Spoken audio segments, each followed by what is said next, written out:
Olá, eu quero saudar a vocês mais uma vez, utilizando aqui a minha Bíblia Almeida Corrigida Fiel, de capa azul, com a saudação que o apóstolo e profeta João fez em sua segunda epístola, no versículo 3, que diz assim: Graça seja convosco, misericórdia e paz da parte de Deus Pai e da do Senhor Jesus Cristo, o Filho do Pai, em verdade e amor. Amém? É isso que eu desejo a vocês.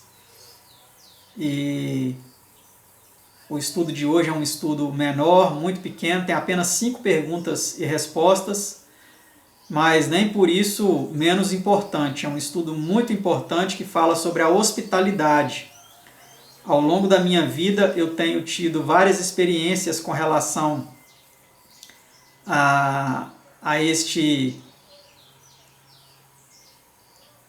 tema, né, o tema da hospitalidade, mais precisando de hospitalidade do que oferecendo hospitalidade, né? Mas em breve eu espero poder também oferecer,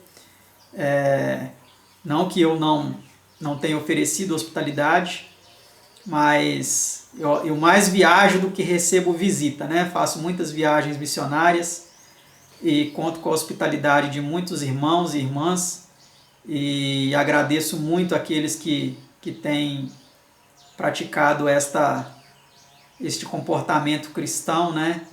A hospitalidade, tão difícil em nossos dias, né?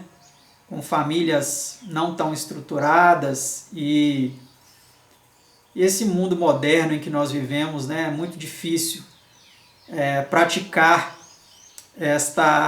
este ato de amor, de cuidado, e hoje nós vamos aprender um pouco mais sobre isso.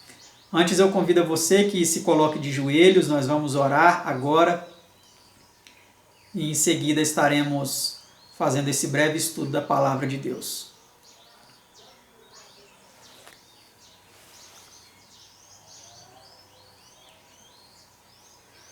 Pai Santo, Deus amado, nós te agradecemos, Senhor, porque o Senhor tem sido um Pai maravilhoso para conosco.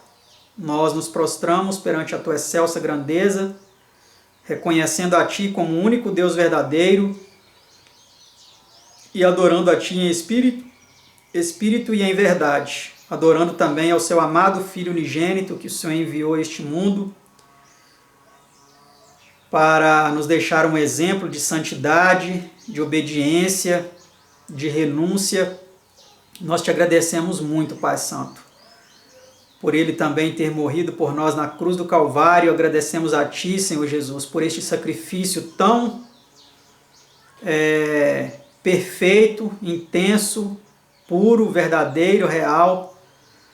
E nós suplicamos que tome também a nossa vida como um sacrifício vivo, santo e agradável a Ti, que é o nosso culto racional. E nos ajude, ó Pai, e nosso Senhor Jesus, a sermos hospitaleiros, a termos amor em nosso coração para receber aqueles que necessitam da nossa hospitalidade. Porque fazendo isso nós estamos hospedando anjos. No mínimo o anjo da guarda também dessas pessoas e no máximo anjos disfarçados de seres humanos, como alguns dos Teus servos hospedaram no passado. Nos abençoe, Senhor, neste estudo e nos dê entendimento e amor verdadeiro no coração para praticá-lo. É o que nós te suplicamos, agradecidos, no doce e precioso nome de Seu amado Filho unigênito, nosso Senhor e Salvador Jesus. Amém, Senhor. Amém. Vamos então estudar sobre esse tema tão desafiador da Bíblia, da Palavra de Deus, que é o tema da hospitalidade. Pergunta de número 1. Que dizem as Escrituras quanto à hospitalidade? Sendo hospitaleiros uns para com os outros, sem murmurações, cada um administre aos outros o dom como recebeu, como bons dispenseiros da multiforme graça de Deus. 1 Pedro 4, 9 e 10. Amai-vos cordialmente uns aos outros com amor fraternal. Comunicai com os santos nas suas necessidades. Segui a hospitalidade. Romanos 12, 10 a 13. Então nós vemos aqui, né, preciosos e verdadeiros conselhos e até ordenanças da parte de Deus, através do apóstolo Pedro, do apóstolo Paulo, né, sobre a necessidade de sermos hospitaleiros. Vamos ver a pergunta de número 2 agora. Basta, acaso, uma simples expressão de boa vontade? Será que é suficiente demonstrar boa vontade? Muitas vezes os irmãos falam assim, irmão, eu gostaria muito de te levar lá para minha casa, mas sempre tem um mais, né? Vamos ver então se basta uma simples expressão de boa vontade. E se o irmão ou a irmã estiverem nus e tiverem falta de mantimento cotidiano, e alguns de vós lhes disser, ide em paz, aquentai-vos e fartai-vos, e não lhes derdes as coisas necessárias para o corpo, que proveito virá daí? Tiago 2, 15 e 16.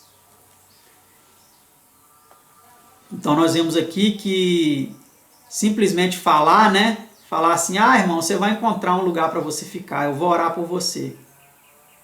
Irmão, você vai encontrar alguém para te dar o mantimento, para te ajudar, eu vou orar por você. Isso é suficiente? Segundo a palavra de Deus, não, né? Pergunta 3. Quando devemos exercer a hospitalidade? Então, enquanto temos tempo, oportunidade, em outra versão. Façamos bem a todos, mas principalmente aos domésticos da fé. Gálatas 6, verso 10. Então, em todo momento, né, de necessidade de alguém, sempre que houver oportunidade, devemos considerar uma alegria poder ser hospitaleiros, né? Principalmente aos domésticos da fé, como vem dizendo aqui.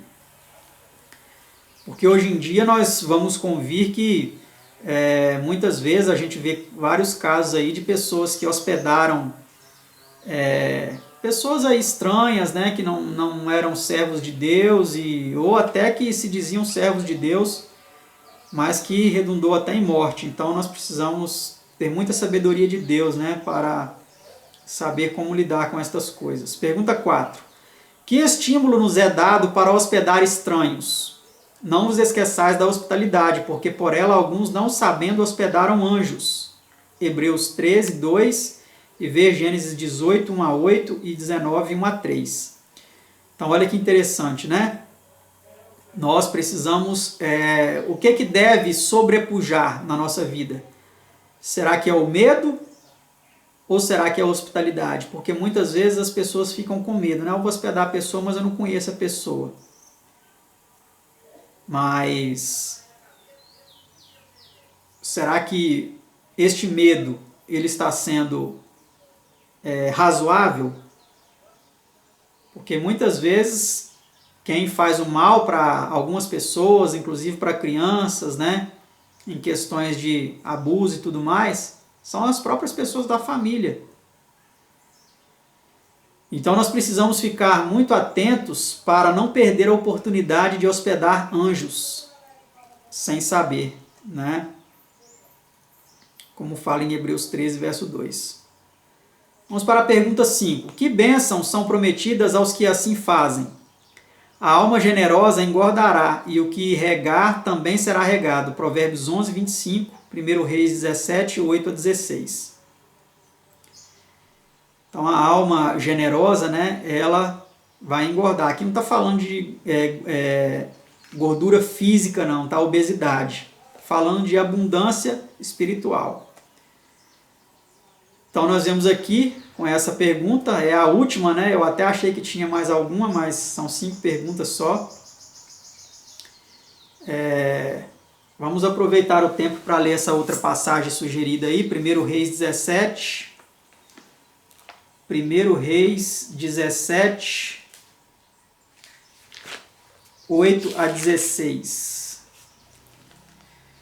Diz assim: Então veio a ele a palavra do Senhor, dizendo: Levanta-te e vai para Sarepta, que é de Sidom, e habita ali. eis que eu ordenei ali a uma mulher viúva que te sustente. Então ele se levantou e foi a Sarepta, e chegando à porta da cidade, eis que estava ali uma mulher viúva, apanhando lenha. E ele a chamou e lhe disse, traze-me, peço-te num vaso, um pouco de água que beba. E indo ela a trazê-la, ele a chamou e lhe disse, traze-me agora também um bocado de pão na tua mão. Porém ela disse, vive o Senhor teu Deus, que nem um bolo tenho, senão somente um punhado de farinha numa panela, e um pouco de azeite numa botija. E vês aqui apanhei 2 gravetos, e vou prepará-lo para mim e para o meu filho, para que o comamos e morramos. E Elias lhe disse, não temas, vai, faze conforme a tua palavra, porém faze dele primeiro para mim um bolo pequeno, e traze-mo aqui. Depois farás para ti e para teu filho.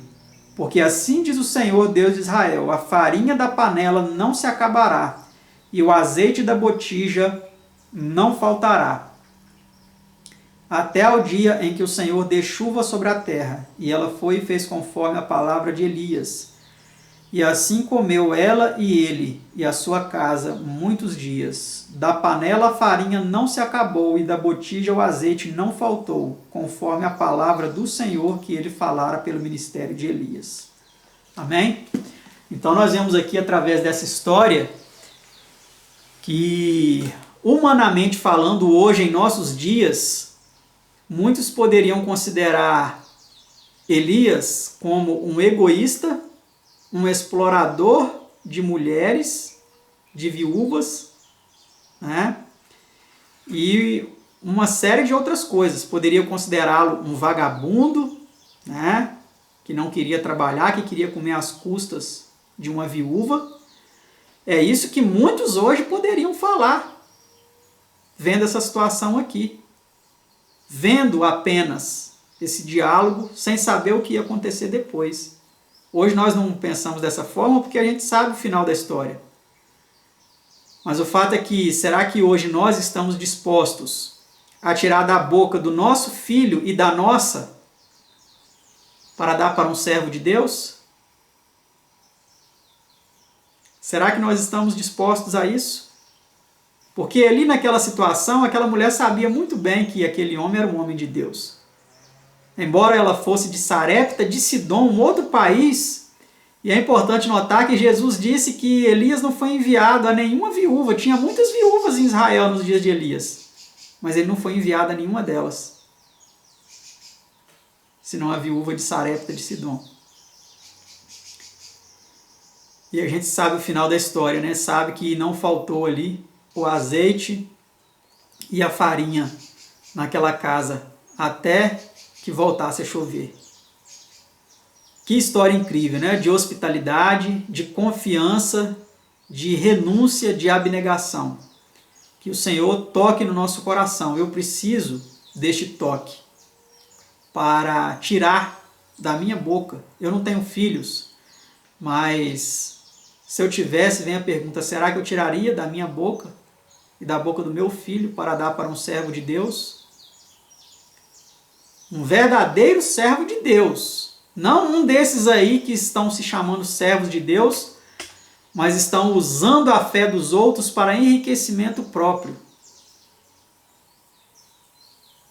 Que o Senhor nos abençoe e nos dê o entendimento, a sabedoria, o discernimento para nós praticarmos a hospitalidade. Amém? Que Deus te abençoe, que não falte em sua casa o necessário para a sua subsistência e que o Senhor nos guie para que nós sejamos hospitaleiros. Fiquem todos com Deus, que a graça e a paz de Deus e de Cristo seja convosco e até o nosso próximo estudo, se assim Deus nos permitir. Tchau!